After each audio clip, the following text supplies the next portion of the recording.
Hello और स्वागत है एक और नए शॉर्ट समरी में। इस मूवी में हम देखते हैं कि जब एक लड़की किसी के प्यार में पड़ जाती है तो उसे पाने के लिए किस हद तक जा सकती है। तो बिना किसी देर के क्लिप को शुरू करते हैं। एक रात स्कूल कर्मी फर्श की सफाई कर रहा था कि अचानक वह लॉकर रूम में से एक शोर सुनता है और इसे देखने के लिए वो जाता है। वह फर्श पर घबराई हुई एक लड़की को देखता है और उसकी मदद करने के लिए आगे आता है, लेकिन तभी एक और लड़की आती है और उसे वहाँ से भाग जाने के लिए कहती है। दूसरे सीन में हम देखते हैं कि कायला इस साल की स्कूल ईयर बुक के लिए स्कूल में सभी की तस्वीरें ले रही है। वो क्रिस को उनके नए इंग्लिश टीचर के रूप में देखती है और उसका ध्यान उसकी ओर आकर्षित होता है। हर कोई विशेष रूप से लड़कियां अपने नए इंग्लिश टीचर की ओर आकर्षित हैं। क्लास के लगभग तुरंत बाद क्रिस हर लड़की का नया क्रश बन जाता है। वहाँ वो रिले को देखती है और रिले को अपना परिचय देती है। रिले कायला से हाथ मिलाती है और फिर यहाँ खुलासा करती है कि क्रिस उसके पिता हैं। कायला रिले से पूछती है कि क्या वो प्रैक्टिस सेशन के लिए उसके घर आ सकती है, इससे उसे क्रिस के करीब होने के अवसर मिलेगा।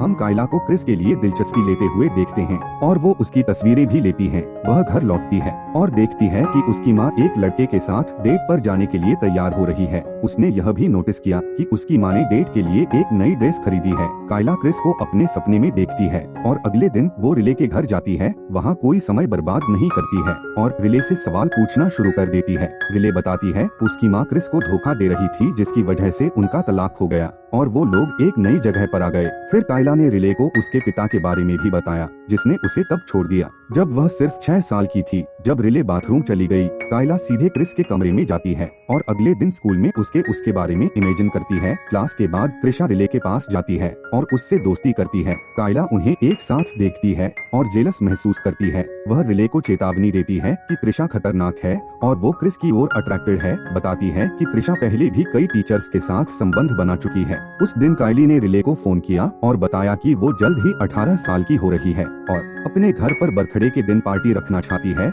जिसके लिए उसे कायला की मदद चाहिए होगी। एक शाम जब क्रिस अपनी कार में बैठा हुआ था तो कायला क्रिस के पास आती है और क्रिस के साथ फ्लर्ट करना शुरू कर देती है। वो उसे मना लेती है और उसे किस करने लगती लेती है। क्रिस भी अब उसका विरोध नहीं करता है और आखिर में कायला को वो मिल गया जो वो चाहती थी और वो अब काफी खुश है। बर्थडे पार्टी की रात भी कायला सीधे क्रिस के कमरे में जाती है और उसके साथ संबंध बनाने की कोशिश करती है। क्रिस पहले तो मना करने की कोशिश करता है, लेकिन लास्ट में खुद को रोक नहीं पाता है। मगर इस बार रिली अंदर आती है और उन्हें एक साथ देख लेती है।